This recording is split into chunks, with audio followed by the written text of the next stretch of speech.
session we will be solving the NET paper for July 2016 for Geography paper 2. Now paper 2 has 50 questions, so we will be solving questions in set of 25 each.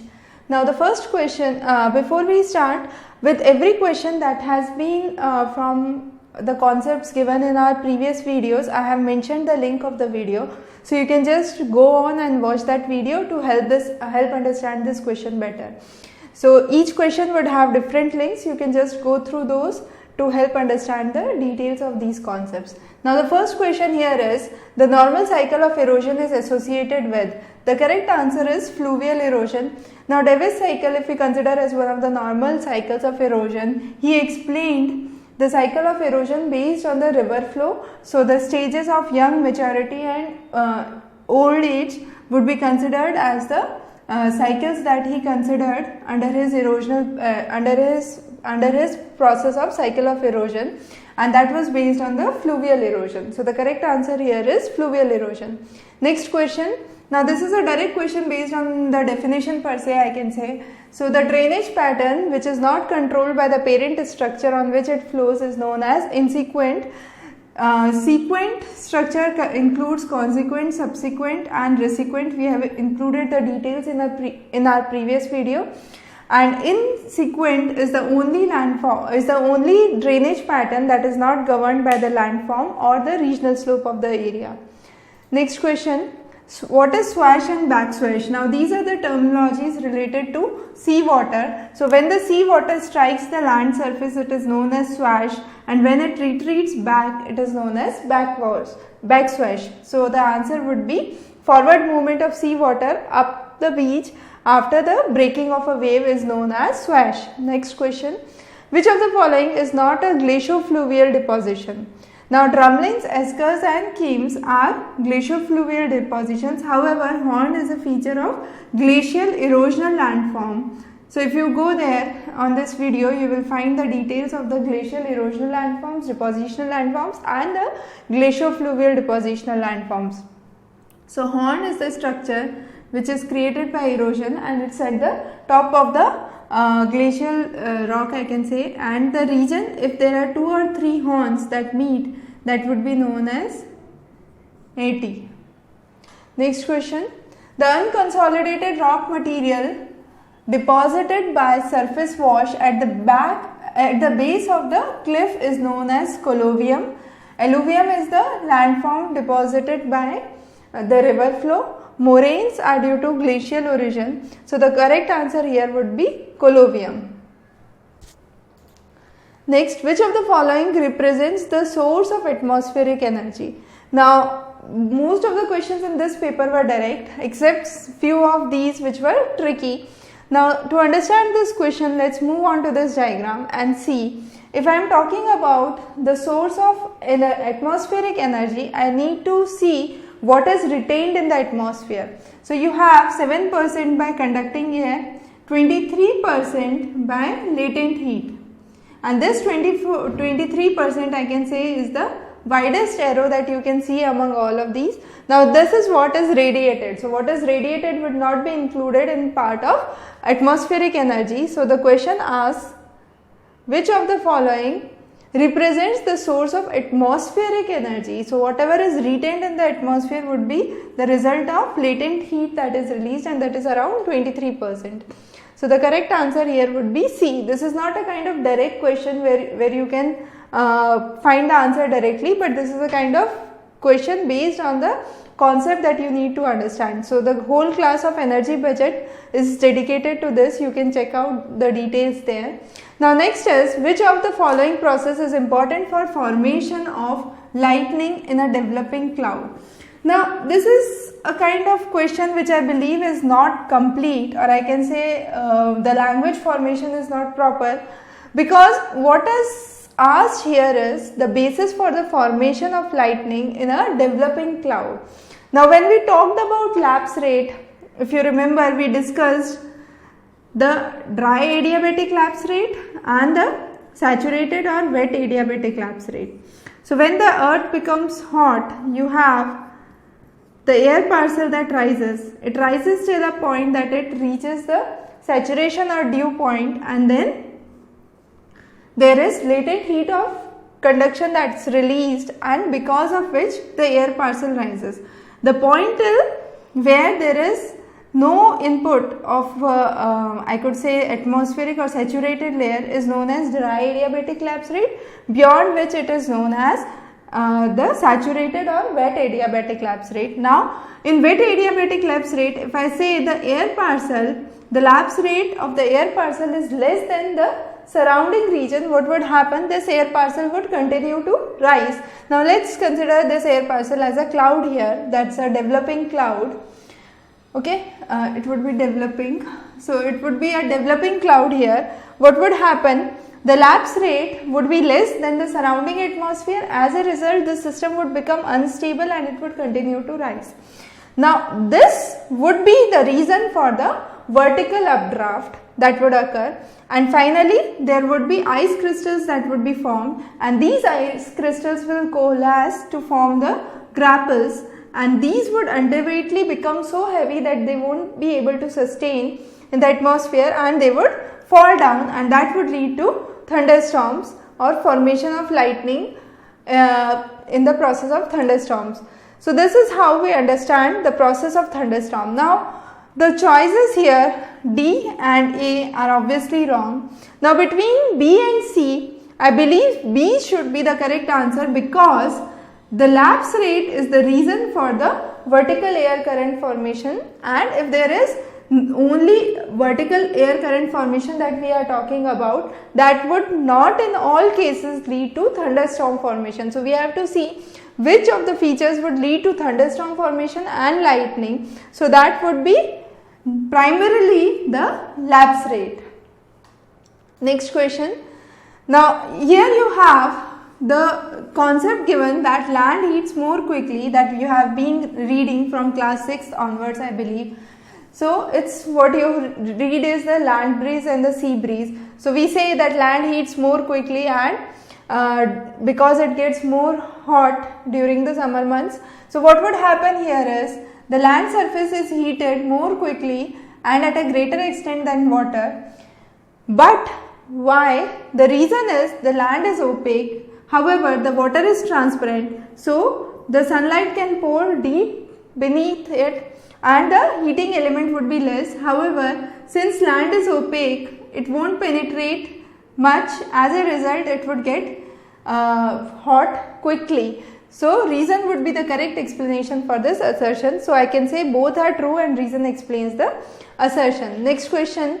C is a type of climatic classification that was given by Köppen, and under that classification we talk about rainfall in winter months, and the only region we know when we talk about rainfalls in winter months is the Mediterranean climate, which is denoted by CS.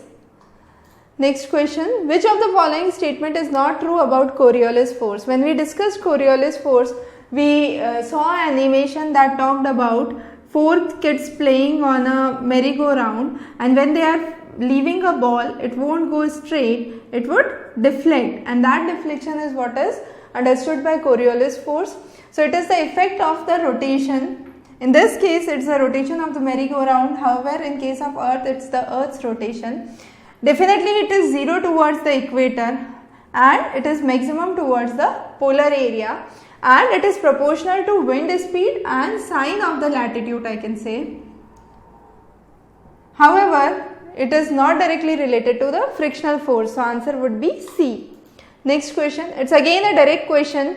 The height of the Atlantic ridge is considered to be 3 kilometers from the base, and this discovery of mid-Atlantic ridge in Atlantic Ocean led to the development or establishment of the continental drift theory and plate tectonics.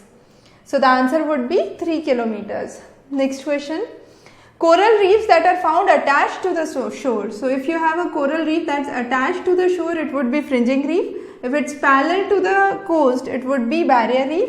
And if you have a kind of formation all around with water body inside, it would be atoll. So this answer would be, for this question the answer would be fringing reefs. Next question. Kyoto Protocol talked about the climate change convention. So it mentioned the importance of curbing carbon dioxide emissions mainly by human beings. However, Montreal Protocol was dedicated to depletion of the substance that lead to ozone depletion. So finding out substance that lead to ozone depletion and working around that was the main aim of Montreal Protocol. So the answer here would be D, ozone. Next is, ocean water is around 800 times much more denser as compared to sea water. Now this is again a direct question. We will go into the details of this in a separate session when we take. So you have correct answer as A. Next question, the highest bay where you have the highest tide in the world is Bay of Fundy in Nova Scotia, Canada, and the height is around 11.7 meters. The next to it is Leaf Lake, that is in Quebec, and the height is around 9.6 or something. So you have the first, that is Bay of Fundy. Next question, who among the following pleaded that history must be treated geographically and geography must be treated historically? Now you have some questions from the section on geography of thought, and these are kind of very direct questions. So you just need to know and memorize those. So you have the correct answer here as Herodotus.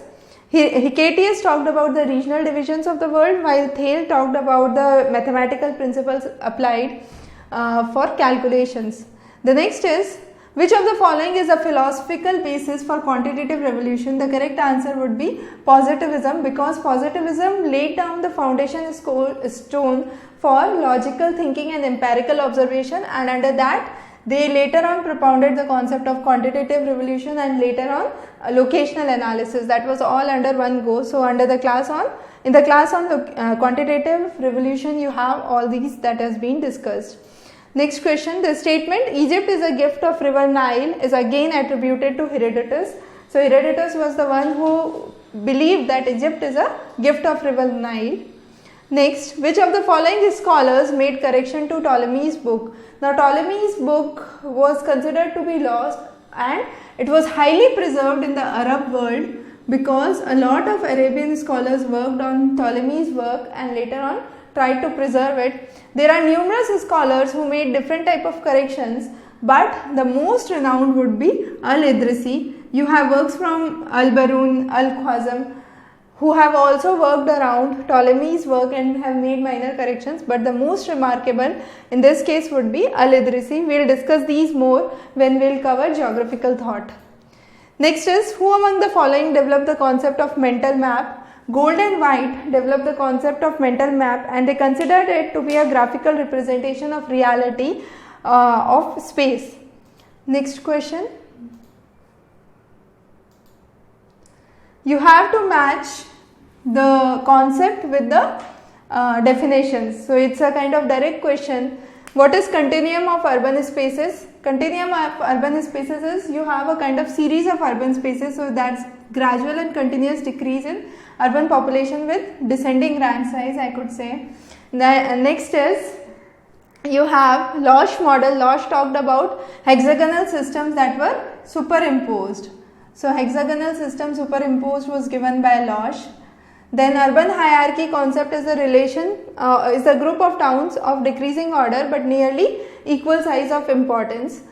So you have one town that is bigger than smaller, and primate city, the city 1, that is the largest city, is exceptionally larger than the second city. It's nearly double or twice as big as the second next city in the region. So that is what is primate city. So you have 4, then you have 3, C I could say for this. For urban hierarchy you have A, and finally for primate city you have B. So these are the correct matches. Next question. Now this is the formula that was given by Clark. He tried to explain the population density with the distance, and he devised this formula. We will look into detail when we will discuss the Clark's theory and the distance decay hypothesis. Next, this is a direct question from census again. You just need to know what was the real population in the census, and if you remember, you can mark it correctly. So the answer would be A. So again, what is important to note here is there is 1 or 2 questions that are asked from census every year, and most of them are based on rote knowledge. Next is, The rapid growth of population phase in India is attributed to which year? Now 02 to 21 was considered as a year of stagnant population. Then this was considered as a year of zone of steady population growth. 51 to 81 was considered as an era of rapid population growth, and this was considered as an era of rapid population growth but with definite signs of slowing down. So the correct answer here would be C. Next question. The second doubling period of the world's human population is considered between which time? The correct answer would be A. Now let's see here. You have the population in 1650 as 0.5 billion, and it was 0.25 in 1 AD. So it took nearly 1649 years to double to 0.5, and then it doubled from 0.5 to 1 in 1850.